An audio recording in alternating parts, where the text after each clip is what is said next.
അസ്സലാമു അലൈക്കും വറഹ്മത്തുള്ളാഹി.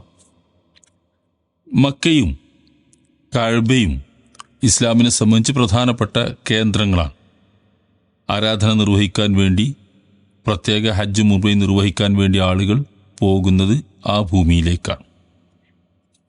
ഈ ഭൂമിയുടെ ഒരു പ്രാധാന്യം നബി തിരുമേനി സല്ലല്ലാഹു അലൈഹി വസല്ലം ഒരിക്കൽ പറയുകയുണ്ടായി. റസൂൽ സല്ലല്ലാഹു അലൈഹി വസല്ലം മക്കയിലാണ് ജനിക്കുന്നതും വളർന്നതും. 40 വയസ്സാകുമ്പോൾ പ്രവാചകനായി നിയോഗിതനാകുന്നതും മക്കയിലാണ്. ആ മക്കയിൽ അദ്ദേഹം ഇസ്ലാമിക പ്രബോധനം നിർവഹിച്ചു. 40 വർഷമായി അവിടെ തന്നെ ജനങ്ങളെ ദഅവത്ത് നടത്തി ക്ഷണിച്ചു കഴിച്ചുകൂട്ടി. പക്ഷെ ഒരു നിവൃത്തിയില്ലാതെ അദ്ദേഹം നാടുവിടേണ്ടി വന്നു. ആ നാടുവിടുന്നത് അദ്ദേഹം മക്കയിൽ നിന്ന് ഇന്നത്തെ കണക്കനുസരിച്ച് ഏതാണ്ട് 400 കിലോമീറ്റർ അകലമുള്ള മദീനയിലേക്കാണ്. അന്നത്തെ കണക്കനുസരിച്ച് 8 ദിവസമെങ്കിലും ഒട്ടകപ്പുറത്ത് യാത്ര ചെയ്യേണ്ട ദൈർഘ്യമുള്ളൊരു സ്ഥലമാണത്. അവിടേക്ക് നാട് വിട്ടു പോവുകയാണ്. പിച്ച വെച്ച് വളർന്നു.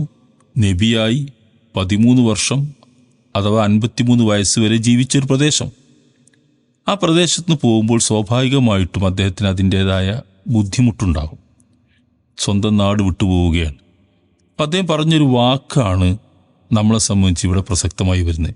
അദ്ദേഹം പറയുന്നത്, വല്ലാഹി ഇന്നക ലഖൈറു അർളില്ലാഹി വഅഹബ്ബു അർളില്ലാഹി ഇലല്ലാഹ്. മക്കയുടെ അതിർത്തി തന്നെയും അങ്ങോട്ട് വിട്ടുപോകുമ്പോൾ തിരിഞ്ഞു നിന്നുകൊണ്ട് അദ്ദേഹം പറഞ്ഞൊരു വാക്കാണ്, അള്ളാഹുവാണേ, മക്കേ, നീയാണ് അള്ളാഹുവിൻ്റെ ഭൂമിയിൽ ഏറ്റവും ശ്രേഷ്ഠമായൊരു നാട്. അള്ളാഹുവിന് ഏറ്റവും ഇഷ്ടപ്പെട്ട നാടും നീ തന്നെയാണ്. നിന്റെ ഈ നാട്ടുകാർ എന്നെ ഇവിടെ നിന്ന് ബഹിഷ്കരിച്ച് പുറത്താക്കിയിട്ടില്ലായിരുന്നെങ്കിൽ ഞാൻ ഒരിക്കലും ഈ നാട് വിട്ട് പോകുമായിരുന്നില്ല എന്നാണ്. അപ്പം അതാണ് ആ നാട്ടിൻ്റെ ഒരു പ്രത്യേകത. ആ പ്രത്യേകതയിൽ ഏറ്റവും പ്രധാനപ്പെട്ട ഭാഗമാണ് അതൊരു ഹറം നിലനിൽക്കുന്നു എന്ന സ്ഥലം. ഹറം എന്ന് പറഞ്ഞാൽ വിശുദ്ധമായൊരു ഭൂമി. കഅബ, അതിനു ചുറ്റും ഹറം എന്ന് പറയുന്നൊരു ഭാഗമുണ്ട്. ആ ഹറം മുമ്പ് നമ്മൾ സൂചിപ്പിച്ചതുപോലെ അള്ളാഹു ആകാശഭൂമികൾ സൃഷ്ടിച്ച നാൾ മുതൽ തന്നെ പവിത്രമായി സൂക്ഷിക്കുന്നൊരു പ്രദേശമാണത്. ആ പ്രദേശം ഒഴിവാക്കി പോകുമ്പോഴുണ്ടാകുന്ന റസൂൽ സല്ലല്ലാഹു അലൈഹി വസല്ലമയുടെ സ്വാഭാവിക പ്രതികരണമാണ് ഏറ്റവും ശ്രേഷ്ഠമായ ഭൂമി എന്ന് പ്രയോഗിച്ചുകൊണ്ട് കരഞ്ഞുകൊണ്ട് റസൂലുള്ള പോകുന്നത്. ഈ ഹറമിൽ ജീവിക്കുന്ന മനുഷ്യന്മാർ, അതവിടേക്ക് വന്നവരായിരുന്നാലും ആ ഹറമിൻ്റെ പരിധിയിൽ തന്നെ സ്ഥിരതാമസമാക്കിയിരുന്ന ആളുകളായിരുന്നാലും ശരി, രണ്ടായിരുന്നാലും അവിടെ കൂടുതൽ സൂക്ഷ്മതയും ശ്രദ്ധയുമൊക്കെ ജീവിതത്തിൽ പുലർത്താൻ അവർ ബാധ്യസ്ഥരാണ്.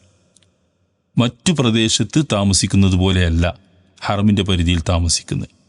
അവിടെ താമസിക്കുമ്പോൾ സ്വാഭാവികമായിട്ടും ജാഗ്രതയും ശ്രദ്ധയും പുലർത്തേണ്ടതുണ്ട്. കാരണം അവിടെ വെച്ച് ചെയ്യുന്ന, ഹറമിൻ്റെ പരിധിയിൽ വെച്ച് ചെയ്യുന്ന തെറ്റുകൾ, കുറ്റങ്ങൾ അതിന് മറ്റുള്ള സ്ഥലത്ത് വെച്ച് ചെയ്യുന്നതിനേക്കാളേറെ ഗൗരവം കൂടുകയാണ്. അത് അറിഞ്ഞുകൊണ്ട് വേണം അവിടെ ജീവിക്കാൻ. അവിടെ ഒരാളെ പറ്റിക്കുന്നതും കളവ് പറയുന്നതും, കച്ചവടക്കാരാണെങ്കിൽ വഞ്ചിക്കുന്നതും പറ്റിക്കുന്നതും ഒക്കെ ഏത് രീതിയിലാണെങ്കിലും അവിടെ വെച്ച് ആ തരം കാര്യങ്ങൾ ചെയ്യുന്നത് വളരെ ഗൗരവമായിട്ടാണ് ഇസ്ലാം കാണുന്നത്. വിശുദ്ധ ഖുർആൻ 22-ാമത്തെ അധ്യായത്തിൽ പറയുന്നൊരു ആയത്ത് നോക്കൂ നിങ്ങൾ. വമൻ യുരീദ് ഫീഹി ബിൽഹാദിൻ ബിളുൽമിൻ നുദിഖുഹു മിൻ അദാബിൻ അലീം. അവിടെ വെച്ച് ഏതെങ്കിലും തരത്തിലുള്ള കുറ്റകൃത്യങ്ങളോ നിഷേധങ്ങളോ ഒരാളുടെ ജീവിതത്തിൽ സംഭവിക്കുകയാണെങ്കിൽ അവന് നാം കടുത്ത വേദനയുറ്റ ശിക്ഷ അവനെ ആസ്വദിപ്പിക്കുന്നതാണ് എന്നാണ്. അപ്പോൾ ഇത് ഹറമിൻ്റെ ഒരു പ്രാധാന്യമാണ്, പ്രത്യേകതയാണ്. ആ മക്കയാണ് റസൂൽ ഏറ്റവും ഇഷ്ടപ്പെട്ടിരുന്ന നാട് എന്നതും ശ്രദ്ധേയമാണ്. അതേപോലെ തന്നെ അവിടെ കുറ്റകൃത്യങ്ങൾക്ക് പുറമെ നഷ്ടപ്പെട്ട സാധനങ്ങൾ അവകാശികളല്ലാത്ത ആളുകൾ എടുക്കുക, അല്ലെങ്കിൽ മരം മുറിക്കുക, മറ്റേതെങ്കിലും തരത്തിലുള്ള ഇത്തരം കാര്യങ്ങളൊക്കെ ചെയ്യുന്നതും വിലക്കുള്ള ഒരു പവിത്ര ഭൂമിയാണ്. ആ പ്രദേശത്തിൻ്റെ ഈ പവിത്രതയും വിശുദ്ധിയുമൊക്കെ അവിടെ ചെല്ലുന്ന ആളുകളും അവിടെ താമസിക്കുന്ന ആളുകളും ഒരുപോലെ പരിഗണിക്കുകയും ശ്രദ്ധിക്കുകയും ചെയ്യേണ്ടത് അനിവാര്യമായൊരു കാര്യമാണ്.